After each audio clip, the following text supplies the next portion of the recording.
ये रिलेटिवली थोड़े आसान मेथड से देखेंगे। मैं दोनों इस वजह से करवा रहा हूँ, डिफरेंट डिफरेंट तरीके से लोगों के माइंड काम करते हैं। कुछ लोगों को पीछे वाला मेथड आसान लगेगा, कुछ लोगों को ये वाला मेथड आसान लगेगा, तो तुम लोग दोनों कर सकते हो, ठीक है। अब यहाँ पे क्वेश्चन है हमारे पास, 3x = 7y और 12 = 5x - 1। देखो सीक्वेंस आउट है, सीक्वेंस सेम करने की कोशिश नहीं करनी है हमने। हम क्या करेंगे, अब सेकंड तरीका क्या होता है पता है, एलिमिनेशन सब्स्टिट्यूशन का। कोई भी एक इक्वेशन पुट करो, जैसे मैं ये वाली यूज कर रहा हूँ, 3x = 7y। मैंने इक्वेशन लिखी, यहाँ पे किसी भी एक वेरिएबल को सब्जेक्ट बना लो। अब यहाँ पे अगर हम एक वेरिएबल को सब्जेक्ट बना लें, अच्छा एक मिनट, ये इक्वेशन में थोड़ी गलती है, ये 12y है, मैंने y नहीं लिखा हुआ है यहाँ पे। तो सेकंड इक्वेशन थी 12y = 5x - 1। कोई भी एक इक्वेशन पुट यूज करो, जैसे मैंने यहाँ यूज की 3x = 7y। यहाँ पे किसी भी एक वेरिएबल को सब्जेक्ट बना लो, ठीक है। लेट्स से मैं यहाँ पे x को सब्जेक्ट बना लेता हूँ, तो ये आपकी इक्वेशन जो बनेगी वो बनेगी x = 7y/3। ये काम हो गया। अब ये जो तुम्हारी x की वैल्यू आ रही है ना, इसको सेकंड इक्वेशन में पुट कर दो। क्या काम है, पहला काम ये है कि हम लोग कोई भी एक इक्वेशन लेंगे, उसमें किसी एक वेरिएबल को सब्जेक्ट बना लेंगे। दूसरा काम ये है, वो जो सब्जेक्ट की वैल्यू आ रही है ना, जैसे यहाँ पे x की क्या वैल्यू आ रही है, 7y/3, हम इसको दूसरी इक्वेशन में किसकी जगह पुट कर देंगे, 7y/3 के। तो दूसरी इक्वेशन थी हमारी ये वाली, इसका क्या है, 12y = 5। एक्स की जगह मैं अभी खाली छोड़ रहा हूँ, -1। एक्स की जगह हम क्या लिखेंगे, 7y/3। ठीक है। अब यहाँ पे यार बेसिकली तुम लोगों ने सिंप्लीफाई कर देना इसको। मैं थोड़ी सी जगह बना लूँ, जगह की शॉर्टेज होगी नहीं तो, एक मिनट रुको।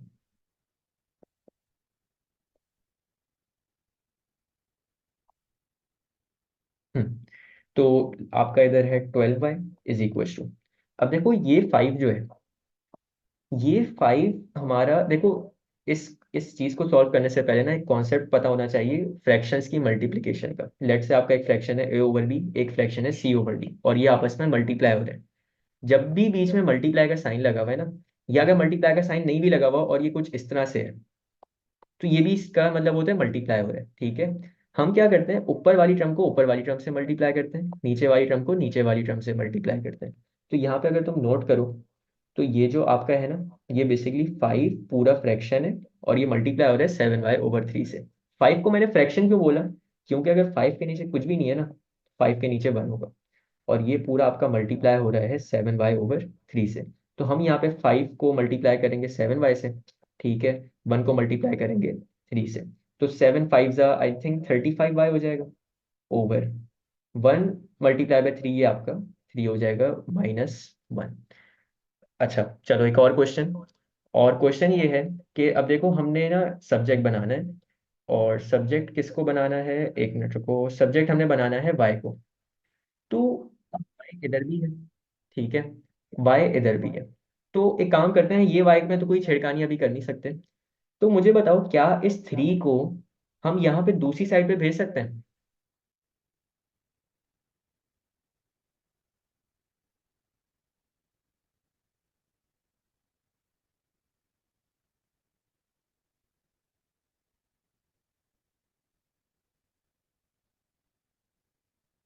देखो ये ना बड़ी मिसकंसेप्शन है इसका, कि हम इस 3 को दूसरी साइड पे भेज दें।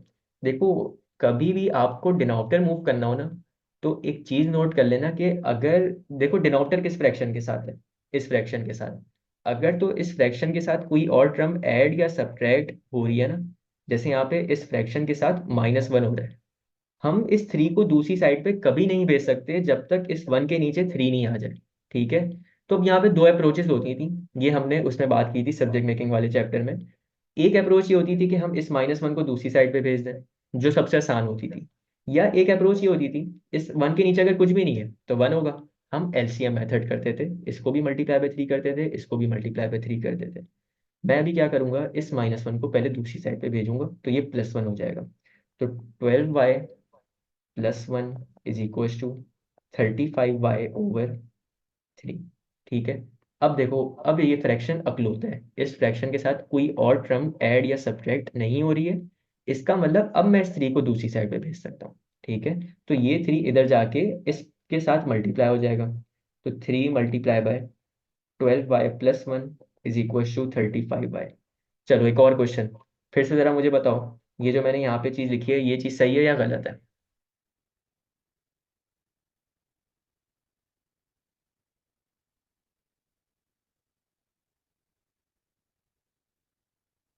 अच्छा ठीक है, चलो मेजोरिटी का आंसर आ रहा है रॉन्ग है। तो इसका करेक्ट मेथड मेरे ख्याल से ये होगा कि यहाँ पे ब्रैकेट लगा दें। अब मुझे ये बताओ कि ये थ्री को किससे मल्टीप्लाई करना होता है, हमने थ्री को 12 बाई से करें, थ्री को वन से करें, या थ्री को इन दोनों से करें? कौन सा मेथड एप्रोप्रिएट होता है यहाँ पे, किससे मल्टीप्लाई करना होता है बाहर वाले नंबर? वो दोनों नंबर से करना होता है, ठीक है। तो 3 × 12 ये हो जाएगा 36 वाई, और 3 × 1 आपका हो जाएगा 3 = 35 वाई। अब देखो ये 35 वाई को मैं इधर भेज रहा हूँ 36 वाई से सब्ट्रैक्ट होने के लिए, और ये +3 को मैं दूसरी साइड पे भेज रहा हूँ -3 होने के लिए। तो 36 वाई माइनस 35 वाई = -3, और यहाँ से आपकी वाई की वैल्यू आ जाएगी -3 की। ठीक है, एक वेरिएबल की वैल्यू आ गई है। अब एक्स की वैल्यू ढूंढ लेते हैं हम लोग, सिंपली इस -3 को किसी भी इक्वेशन में पुट कर देंगे जिसमें एक्स आपका सब्जेक्ट बना हुआ है। तो एक्स किस में सब्जेक्ट बना हुआ था, ये वाली इक्वेशन में, इसको मैं कॉपी कर रहा हूँ, x = 7y/3। ये यहाँ पे आ जाएगा, ठीक है। एक मिनट, इसका कलर चेंज कर लेते हैं ताकि थोड़ी डिफ्रेंसिएशन रहे हमें सवालों में। चलो, अब एक्स की वाई की वैल्यू क्या थी, वाई की वैल्यू थी -3, तो ये हो जाएगा 7 × -3/-3/3। अच्छा देखो, एक तरीका ये है कि 7 को मल्टीप्लाई बाय -3 कर दें, ठीक है, और उसके बाद सिंप्लीफाई कर लें। लेकिन एक और तरीका मुझे बताओ, अगर पॉसिबल है यहाँ पे, और वो ये, क्या इस 3 से मैं कट कर सकता हूँ, मतलब हमें इजाजत है इस चीज की?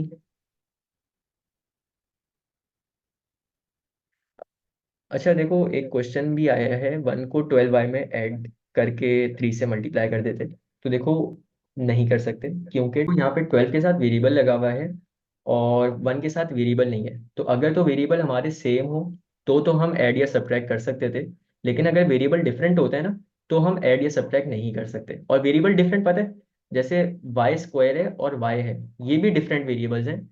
वेरिएबल भी सेम होना चाहिए, और आपका उसकी पावर भी सेम होनी चाहिए, तब जाके आप ऐड या सब्ट्रैक्ट करते हो, उसके बगैर नहीं कर सकते। ठीक है। तो अच्छा, सेकंड बात ये कर रहा था मैं, मुझे बस एक मिनट दो, मैं ज़रा ग्रुप पे इन्फॉर्म कर दूं कि वापस क्लास ज्वाइन करनी है।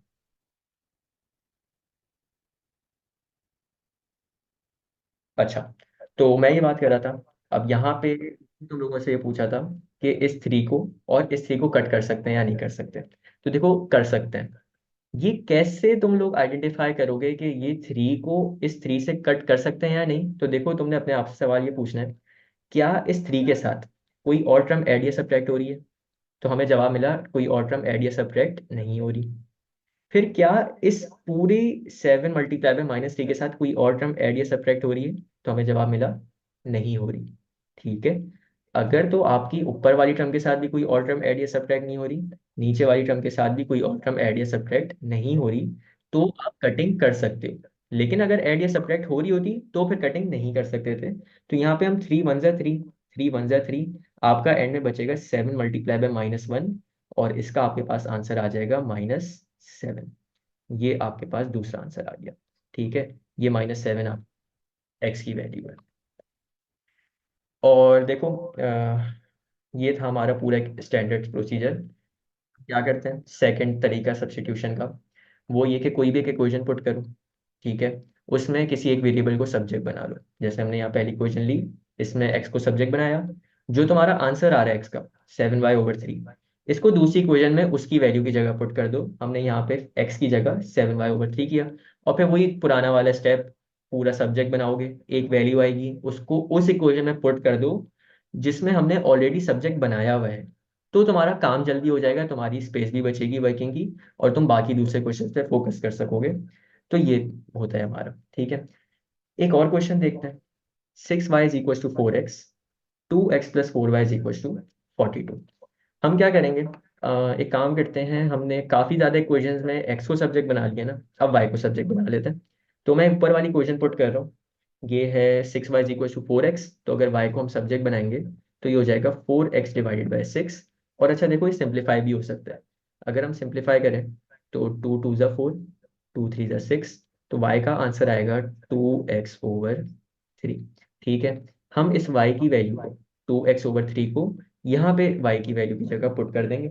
तो आपकी इक्वेशन है 2x+4, y की वैल्यू है 2x/3 इज इक्वल टू 42।